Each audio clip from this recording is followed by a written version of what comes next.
We need to talk about race. Why are people protesting? Why are people angry? Slavery ended 150 years ago. The civil rights movement was 60 years ago. Racial discrimination is illegal now. Heck, we even had a black president. So why are people still upset? We're going to go through history and we're going to look at some data, and we're going to go quickly so this video doesn't get too long. So hang on. These are two households in America. One is black, the other is white. Today, the average black household has 60% of the income of the average white household, but only 1/10 of the household wealth. Why does that matter? Well, household wealth helps send kids to school, helps launch small businesses, stabilizes loss of income, and helps families survive catastrophic events like divorce or unemployment. What's amazing about this number is that there are lots of extremely wealthy African Americans, movie stars, pop stars, 75% of the NBA, 70% of the NFL, Oprah, Tyler Perry, Ben Carson, Morgan Freeman, and there are a lot of extremely poor white families. Think of Appalachia and other parts of rural America. But even when we factor all that in, the average black household still has only 1/10 the wealth of the average white household. How did that happen? Well, here we go. What happened after we freed the slaves, after the Civil War ended? 9 states enacted vagrancy laws, making it a crime to not have a job. The law was applied only to black men. 8 of those states then allowed prisoners, the black men who'd just been arrested for not having a job, to be hired out to plantation owners with little or no pay going to the prisoners themselves. So, that's right, men who had been freed from the plantations found themselves right back on the plantations. Additional laws prohibited mischief and insulting gestures, which allowed more black men to be arrested and created a huge market for convict leasing. Working conditions for these leased convicts could be worse than slavery because the plantation owner leasing the black prisoner had no long-term interest in his well-being. By the turn of the 20th century, every state in the South had mandated racial segregation by law, Jim Crow laws, which supported a social ostracism for blacks that extended to schools, churches, housing, jobs, restrooms, hotels and restaurants, hospitals, prisons, funeral homes, morgues, and cemeteries. White politicians competed with each other to be more strict and specific on segregation. For example, a law prohibiting blacks and whites from playing chess together. No interracial chess playing. That might lead to lawn darts. In 1896, the Supreme Court ruled that these Jim Crow laws were perfectly legal because they, quote, reflected customs and traditions and, quote, preserved public peace and good order. These laws stayed in place until 1954, when the idea of separate but equal was struck down in the ruling known as Brown versus Board of Education. So what happened next after Brown? Well, in 1956, the Southern Manifesto was signed by 101 out of 128 Congress members from the South, pledging to maintain Jim Crow by all means possible. 5 states passed nearly 50 new Jim Crow laws after 1954. Private whites-only schools, dubbed segregation academies, popped up all across the South, many of them Christian. But now widespread civil rights protests, combined with anti-war protests that were occasionally becoming violent, inspired the political rise of law and order rhetoric. Richard Nixon became the first candidate to campaign specifically on a platform of law and order. In 1968, 81% of Americans agreed that law and order had broken down in this country, and the majority blamed communists and Negroes who start riots. Let's go back to household wealth. The average black household has 1/10 the wealth of the average white household. Why is that? Because the number one source of intergenerational wealth in America is home ownership. And from the 1930s to well into the 1960s, the federal government enacted policies to actively encourage white families to own homes and discourage black families from doing the same.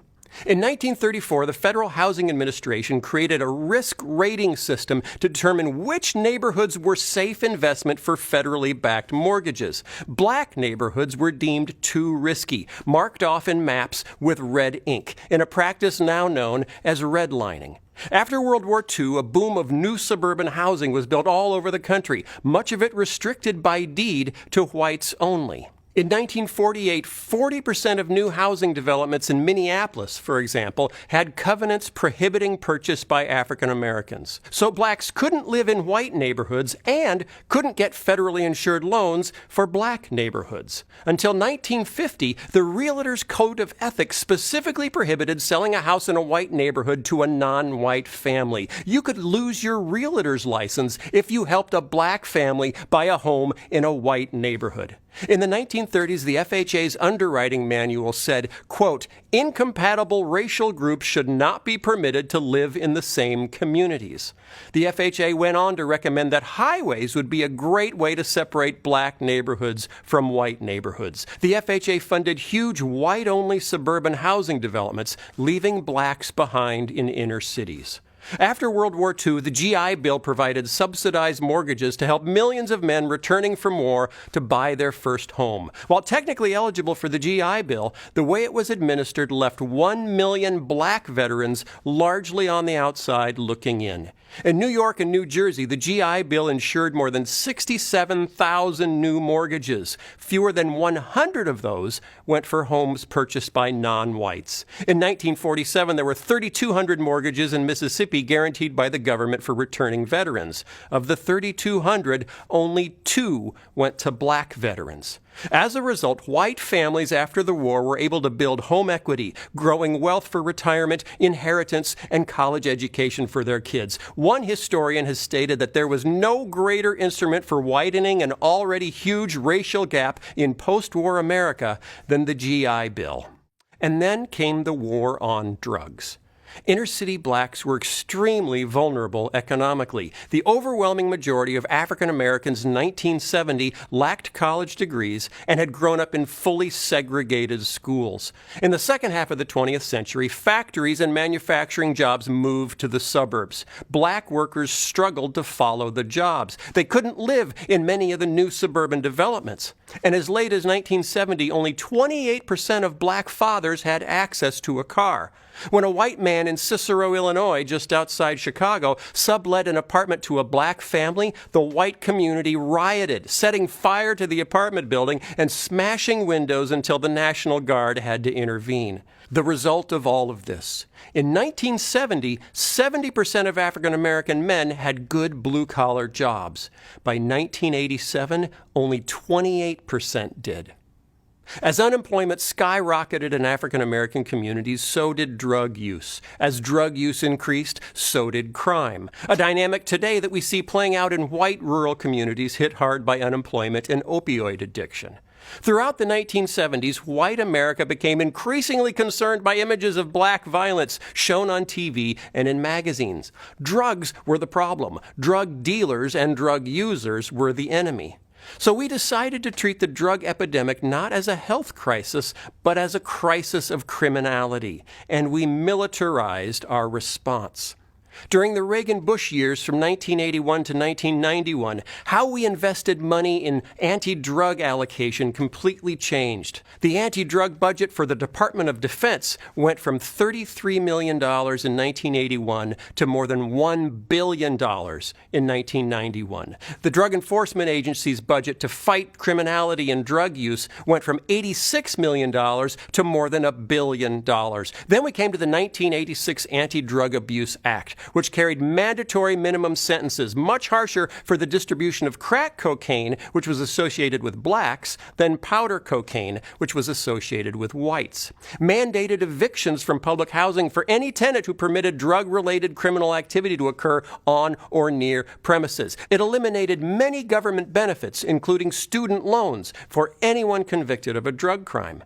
The 1988 revision set a 5-year minimum sentence for possessing any amount of crack cocaine, even if there was no intent to distribute. Previously, it had been a 1-year maximum sentence for possessing any amount of any drug without the intent to distribute. Now, it might seem like we're picking on Republicans, so now it's time to pick on some Democrats. During the Clinton presidency, the funding for public housing was cut by $17 billion. At the same time, the funding for prisons increased by $19 billion.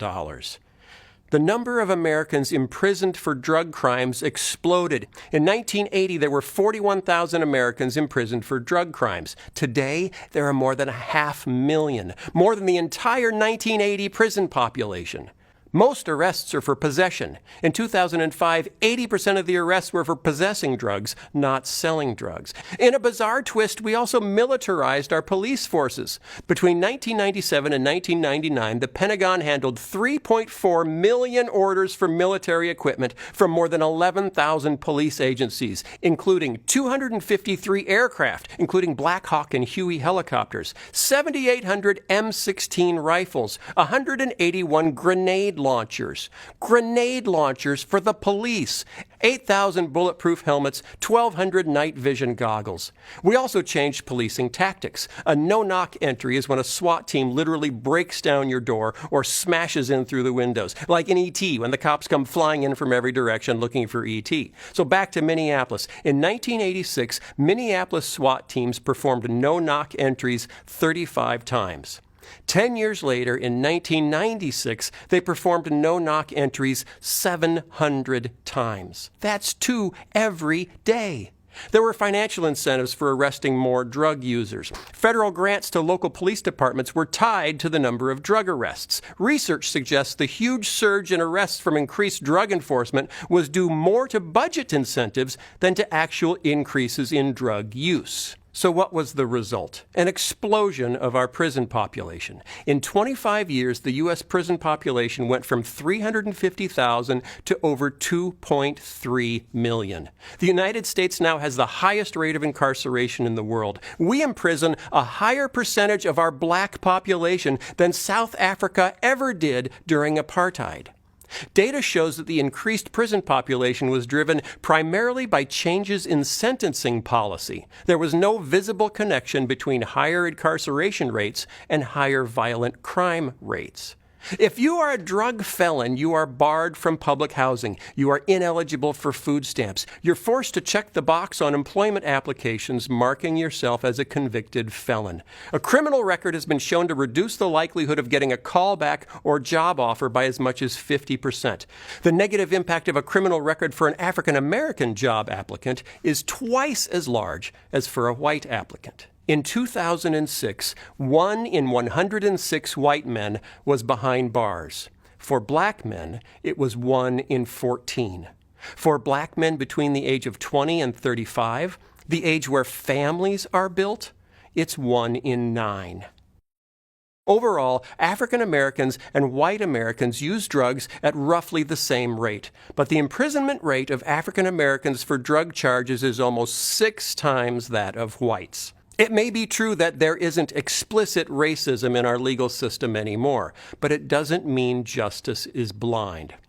A law in Georgia permitted prosecutors to seek life imprisonment for a second drug offense. Over the period of the study, this law was used against 1% of white second-time offenders and 16% of black second-time offenders. As a result, 98% of prisoners serving life sentences under this law were black. Study: African American youth in the U.S. make up 16% of all youth. But 28% of all juvenile arrests, 35% of youth sent to adult court instead of juvenile court, and 58% of youth admitted to adult state prison. Study: blacks on the New Jersey Turnpike make up 15% of all drivers, but 42% of all stops by police and 73% of all arrests. Among all drivers stopped, white drivers were 2 times more likely than black drivers to be carrying drugs. Study: Volusia County, Florida. 5% of drivers were black or Latino, but 80% of drivers stopped were black or Latino. Study: Oakland, California. Black drivers are twice as likely as white drivers to be stopped and 3 times more likely to be searched. In Minneapolis, Philando Castile had been pulled over 49 times in 13 years, mostly for minor infractions. The 49th time he was pulled over, he was shot by the officer while sitting inside his car. He'd been pulled over for a broken taillight. Chuck Colson's organization, Prison Fellowship, recently organized a manifesto that was signed by evangelical leaders asserting that our over-reliance on incarceration fails to make us safer or restore the people and communities who have been harmed. Unconscious bias seeps into schools, too, as white teachers often assume black students are less intelligent than they actually are. A gifted student usually has to be recommended by a teacher to move to a gifted track. When a teacher is black, an equally gifted white and black student have comparable chances of being recommended. When the teacher is white, the black student's odds of being recommended are cut in half. Are white teachers racist? No. Are they affected by bias? Yes, and it affects black students every day. So where are we? The average black household has 1/10 the wealth of the average white household. This didn't happen by accident. It happened by policy. We, the majority culture, told them where they could live and where they couldn't. Then we moved most of the jobs to the places we told them they couldn't live. When the predictable explosion of unemployment and poverty resulted in a predictable increase in drug use and crime, we criminalized the problem. We built $19 billion of new jails and sold grenade launchers to the police. As a result, a white boy born in America today has a 1 in 23 chance of going to prison in his lifetime. For a black boy, it's 1 in 4. And that is why people are angry. Many people care deeply about these issues. Many have suggested solutions. Some of those have been tested, with results ranging from moderate success to abject failure. I'm not here to tell you what the right solutions are, because I don't know. I'm just here to ask you to do one thing. It is the thing that begins every journey to a solution for every problem. What am I asking you to do? Care.